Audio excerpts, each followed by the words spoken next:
Good morning, students. Today we will study chapter number 10. The chapter name is New Empire and Kingdoms. It's my lecture number 2. इससे जो मेरा previous lecture था उसमें हमने प्रशस्ति के बारे में जाना था कि प्रशस्ति किसे कहते हैं और ये हमें क्या बताती हैं। देन हमने समुद्रगुप्त के बारे में स्टडी किया था। ये सारे टॉपिक हमने हमारे प्रीवियस वीडियो में स्टडी किए थे। हमने मैप से भी स्टडी किया था। देन हमने वंशावली के बारे में पढ़ा था एंड हर्षवर्धन के बारे में हम स्टडी कर चुके थे। जो आज का हमारा टॉपिक है वो यहाँ से स्टार्ट होता है, the Pallavas, Chalukyas and Pulakeshin second. क्या यहाँ से आज हमारा टॉपिक स्टार्ट हो रहा है। तो आज हम इनकी प्रशस्ति के बारे में पढ़ेंगे कि इनका प्रशस्ति से हमें इनके बारे में क्या क्या इन्फॉर्मेशन मिली है। तो जब सबसे पहले तो इस काल में जो पल्लवास और चालुकास थे वो अगर हम देखें तो साउथ इंडिया में ये बहुत ज़्यादा इनका साम्राज्य था और बहुत ज़्यादा फेमस में रहे हैं इस टाइम पीरियड में। ये है जो पल्लवास था उनका जो साम्राज्य फैला हुआ है, किंगडम फैला हुआ था, उनकी जो कैपिटल थी मेन तो वो थी कांचीपुरम और इसके आसपास के क्षेत्रों से लेकर कावेरी डेल्टा तक इनका किंगडम फैला हुआ था। मीन्स कांचीपुरम इनकी कैपिटल थी, ये कैपिटल थी पल्लवास की एंड इसके आसपास के एरिया से लेके कावेरी डेल्टा तक इनका साम्राज्य फैला हुआ था। वहीं अगर हम चालुकास की बात करते हैं तो चालुकास का जो किंगडम था वो कृष्णा और तुंगभद्रा जो रिवर थी इनके बीच में फैला हुआ था। ये दोनों के कैपिटल के बारे में बता दिया कि यहाँ इनका साम्राज्य कहाँ तक फैला हुआ था। जो चालुकास था उनकी कैपिटल थी एहोल। एहोल उनकी कैपिटल थी। ये एक ट्रेडिंग सेंटर था, मतलब व्यापारिक केंद्र था और धीरे धीरे इसमें एज अ रिलीजियस सेंटर भी बन गया था, मतलब एक धार्मिक केंद्र भी बन गया था जहाँ पर बहुत सारे टेम्पल थे। मतलब धार्मिक केंद्र बना है तो क्या होगा, वहाँ बेसिकली टेम्पल्स ही रहे होंगे, है ना। और पल्लवास और जो चालुकास हैं एक दूसरे को सीमाओं पर अटैक करते रहते थे, है ना, अतिक्रमण करते रहते थे। अटैक किया, उसे अपने साम्राज्य में मिला लिया। और मेनली जब ये अटैक करते थे तो इनका निशाना होती थी इनकी कैपिटल्स जो थी वो काफ़ी रिच थी, अच्छी थी, इसलिए इनका पहला निशाना होता था इनकी कैपिटल्स पर अटैक करना। अब हम बात करते हैं जो चालुकास था उनकी वहाँ में वेल नोन अगर रूलर की बात करें तो वो थे पुलकेशिन सेकंड। वहाँ के चालुकास के फेमस रूलर रहे हैं। उनकी कोर्ट में पोइट थे रवि कीर्ति। उन्होंने ही प्रशस्ति से हमें पुलकेशिन सेकंड के बारे में काफ़ी कुछ पता चला है। अब जब उन्होंने उनकी प्रशस्ति लिखी है तो इनमें उनने उनके पूर्वजों के बारे में लिखा है और मेनली अगर हम देखें तो 4 जनरेशन के बारे में उन्होंने बताया है उनकी प्रशस्ति में। और उन्होंने ये भी बताया है कि पुलकेशिन को जो ये किंगडम मिला है ये इनके चाचा से मिला है, अंकल से मिला है उनको ये किंगडम। क्लियर। तो ये सब रवि कीर्ति जो उनके साम्राज्य में पॉइंट थे उनसे हमें पता चला है। अब अकॉर्डिंग टू रवि कीर्ति के अनुसार जो पुलकेशिन थे उन्होंने जो समुद्र तट की सतह थी ईस्ट और वेस्ट दोनों एरिया में, समुद्र से ईस्ट और वेस्ट दोनों एरिया में अपने साम्राज्य को बढ़ाने के लिए अभियान चला रखे थे। इसके अलावा भी उन्होंने क्या किया था, हर्ष जो अभी हमने पहले पढ़ा था उसको भी रोके हुआ था कि उन्होंने भी उसको आगे बढ़ने से रोक रहे थे। हर्षवर्धन जो है इनके कारण आगे नहीं बढ़ पा रहे थे। और उन्होंने उनके पोएम में बड़ा इंटरेस्टिंग सा लिखा है कि हर्ष का मीनिंग होता है हैप्पीनेस, यही होता है ना, हर्ष का मीनिंग हैप्पीनेस। लेकिन पोइट ने किस तरह से लिखा है देखिए, ये बड़ा इंटरेस्टिंग है कि हार के बाद, है ना, ये हार हो गया तो अब हर्ष के पास कोई हर्ष नहीं बचा है। इस तरह से उन्होंने पोएम लिख के लिखा था क्योंकि पुलकेशिन ने हर्ष को आगे बढ़ने से रोक दिया था। तो जो पुलकेशिन थे उन्होंने अब हर्षवर्धन के अलावा जो पल्लवास के जो किंग थे उन पर भी उन्होंने अटैक किया था, जिससे उन्हें पल्लवास का जो रूलर थे उन्हें कांचीपुरम की जो दीवार बनी हुई थी उनके पीछे जाकर शरण लेनी पड़ी थी, छुपना पड़ा था। इस तरह का पुलकेशिन का साम्राज्य रहा है। पर मतलब जो ये इन्होंने उसको पल्लवास को जो हराया था, ये विक्ट्री बहुत शॉर्ट टाइम के लिए थी। धीरे धीरे इस तरह की लड़ाई के लिए दोनों पल्लवास और चालुकास का जो रूलर था वो क्या हो गया था, एक तरफ से ख़त्म होता हुआ जा रहा था, बहुत वीक हो गया था। और एंड में पल्लवास और चालुकास को एंड में राष्ट्रकूटास और चोलास डायनेस्टीज ने समाप्त कर दिया था, फिनिश कर दिया था। इस तरह से पल्लवास और चालुकास का साम्राज्य आगे भी बढ़ा और समाप्त भी हो गया।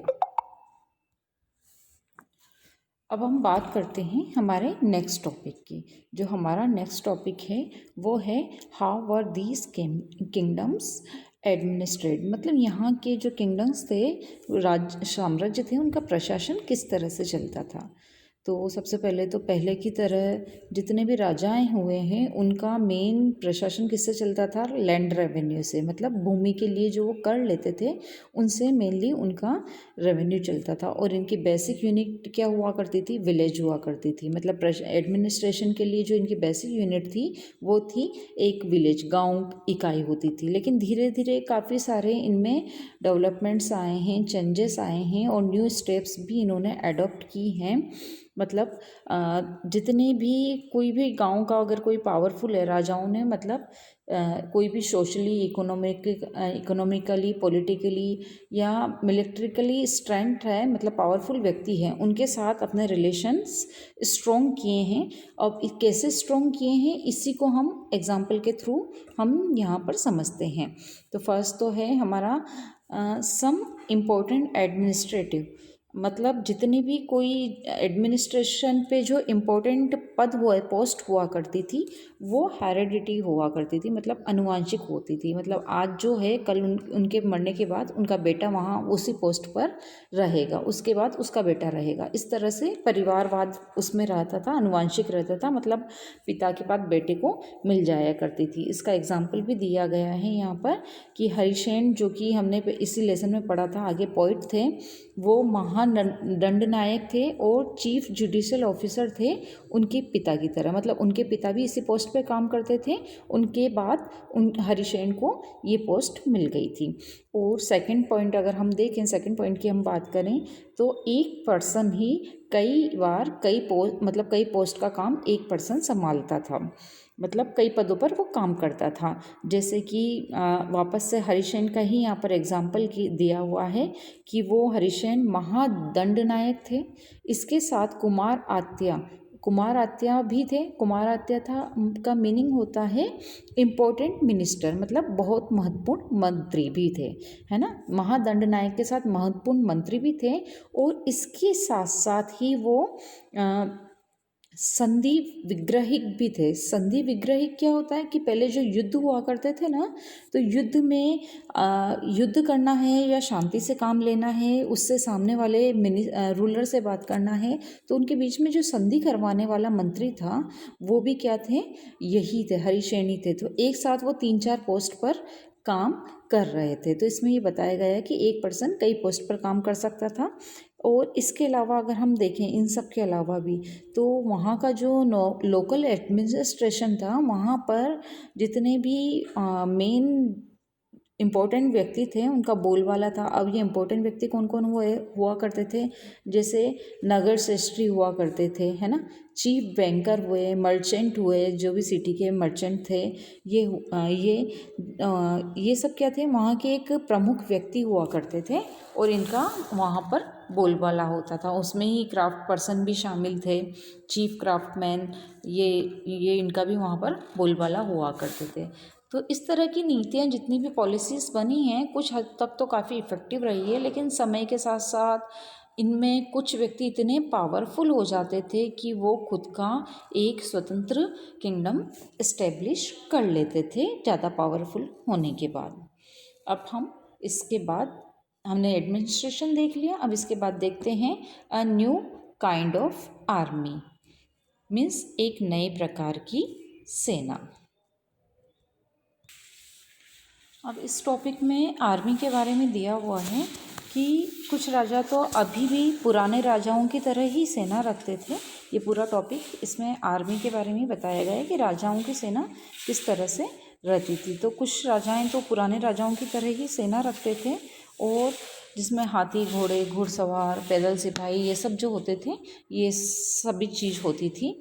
लेकिन कुछ इसमें क्या होते थे कि मिलिट्री लीडर भी हुआ करते थे, जो कि राजाओं को कभी जब भी आवश्यकता पड़ती थी वो सैनिक सहायता देते थे।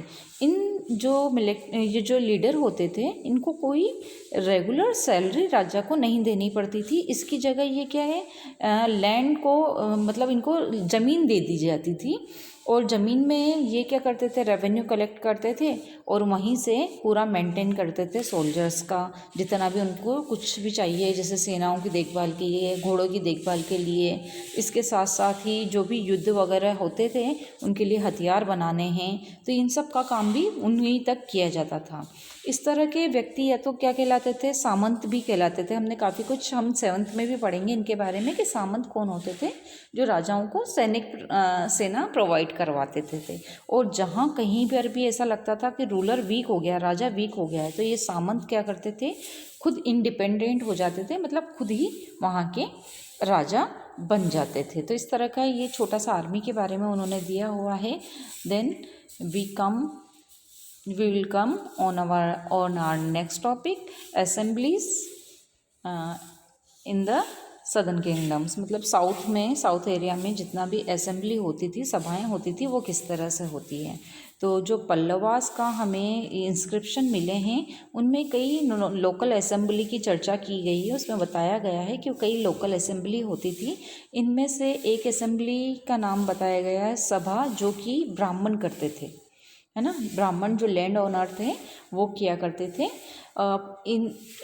ये सब जो सभाएं करते थे, इनकी ये इस पर डिस्कशन करते थे, इरिगेशन पर, एग्रीकल्चर ऑपरेशन पर, मतलब खेतीबाड़ी से रिलेटेड जितने भी काम होते हैं, सिंचाई से रिलेटेड, रोड बनाना या लोकल टेम्पल्स बनाना, इसके विषय पर ये लोग काम करते थे, इस पर डिस्कस करते थे।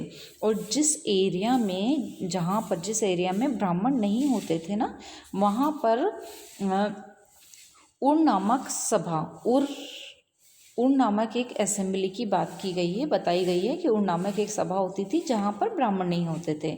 एक और सभा का नाम यहाँ पर लिया हुआ है नगरम। नगरम थी मर्चेंट की सभा, है ना। जो बड़े बड़े व्यापारी होते थे उनका संगठन का नाम था नगरम।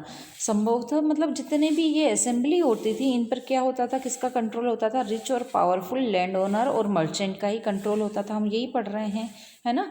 और इनमें से कई असेंबली तो अगर हम बात करें तो कई सेंचुरी तक कंटिन्यू रही हैं इस तरह की असेंबलीज। मतलब काफ़ी लंबे टाइम तक ये सेंचुरीज कंटिन्यू रही हैं। अब हम हमारा नेक्स्ट टॉपिक देखते हैं। हमारा नेक्स्ट टॉपिक है ordinary people in the kingdoms. मतलब अभी तक हमने क्या पढ़ा है कि राजाओं के बारे में पढ़ा है, सामंतास के बारे में पढ़ा है, लेकिन अब इस टॉपिक में हम वहाँ के लोकल लोग, आम लोग किस तरह से थे वो देखते हैं। तो मतलब फर्स्ट तो ये है कि जितना भी बताया गया है इसमें, कि जितने भी आम लोग हैं इनके बारे में हमें बहुत ज़्यादा कुछ देखने को नहीं मिलता है, लेकिन बहुत सारे कुछ इस तरह के प्ले किए गए हैं, उसके थ्रू हम एक लोकल लोग किस तरह से थे उसको देख सकते हैं। तो यहाँ पर उसी का एक एग्जांपल दिया है। कालिदास का प्ले बहुत ज़्यादा फेमस है ना। अब वो उसका फेमस क्यों है कि राजा की कोर्ट को दिखाया जाता है, राज दरबार को दिखाया गया है। इन जो प्ले थे इनमें अधिकांश, मतलब एक इंटरेस्टिंग बात ये थी कि राजा और जितने भी ब्राह्मण और जितने भी अधिकांश बहुत अच्छे लोग थे, वो सब तो संस्कृत बोलते थे, और उसकी जगह जो वुमेन थी वहाँ पर और मैन थे, वो मेनली प्राकृत भाषा का यूज़ करते थे वहाँ पर। मतलब राजा वगैरह संस्कृत बोल रहे हैं ब्राह्मण, और अन्य जो आम लोग हैं वो क्या बोलते थे, प्राकृत भाषा बोलते थे। और इसके अलावा इनका एक प्रसिद्ध नाटक था अभिजात शाकुंतलम, जो कि एक दुष्यंत नामक एक राजा था, उनके ऊपर है ना। और शाकुंतला नाम की एक गर्ल है, उनके लव स्टोरी है ये। उन्होंने जो नाटक लिखा है उसमें लव स्टोरी लिखी है दुष्यंत और शकुंतला नाम की एक लड़की का। तो उसमें बताया गया है कि एक जो पुअर फिशरमैन था, उसके साथ राजा के जितने भी सिपाही वगैरह थे किस तरह से एक बुरा व्यवहार करते हैं, दुर्व्यवहार करते हैं। तो इस तरह से पता चलता है कि आम जो लोग थे वो बहुत अच्छे नहीं थे। यहाँ पर आप देखें तो अगर इसमें उसकी स्टोरी दी गई है तो आप उसमें पढ़ सकते हैं। और इसके अलावा भी अगर हम देखें तो लोकल लोगों के लिए तो एक एविडेंस हमें यहाँ से भी मिलता है कि एक चाइनीज़ पिलग्रिम था, मतलब चाइनीज़ तीर्थयात्री था, फाशियन जो थे, उन्होंने नोटिस किया था आम लोगों को कि जितने भी पावरफुल लोग थे, हाई कास्ट के लोग थे, वो जो लोकल लोग थे उनको अछूत मानते थे, उनको छूते नहीं थे, अनटचेबल थे वो लोग, उनको छूना मना था।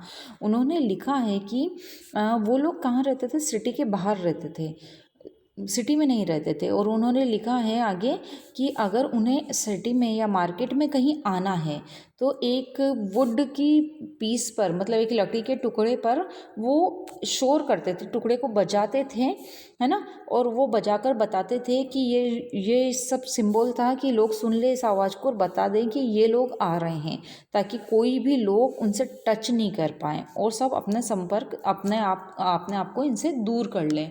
मतलब अगर इन्हें सिटी में एंटर होना है तो किसी आवाज़ वाली चीज़ से ये बताते थे हम सिटी में एंटर हो रहे हैं, आप लोग दूर हो जाइए, हम किसी को टच नहीं करेंगे। इस तरह से मतलब आम लोग जो कास्टिज्म में जो बटा हुआ था, तो जो बड़े लोग थे, पावरफुल लोग थे, वो गरीब लोगों को छूते भी नहीं थे। इस तरह से इन्होंने इस लेसन में बताया है कि हमने पूरा स्टडी किया इस लेसन में कि किस तरह से राजाओं की हालत थी, राजा किस तरह से रहते थे, उनकी सेना किस तरह से थी और आम लोगों का जीवन किस तरह से था।